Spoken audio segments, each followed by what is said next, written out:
and welcome back to Sunday Live Chain. Thank you so much, guys, for tuning in. Well, guys, the condolences messages are pouring in for the young internist medical Doctor Sandile Nxati's family.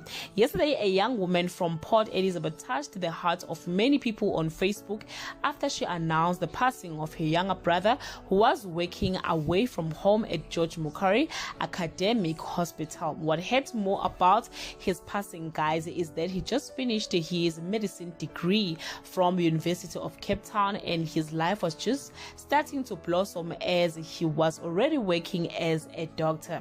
It appears that the young man Sandile Nxati was too focused and wanted to make his parents more proud. In another post, his sister further mentioned he wanted to surprise us ngale moto ayafika nasekhaya. His sister, guys, couldn't stop posting, asking God why would he allow this to happen to his family. She also revealed that her mother is more heartbroken than all of them. I look at my mom, it is believed that the young doctor died in a car accident while driving his new car on his way home to surprise his parents with it. Guys, I personally don't know this guy or his family, but I was so heartbroken. Imagine those sleepless nights, working very hard for a better life, and die before you enjoy the fruits of your hard work.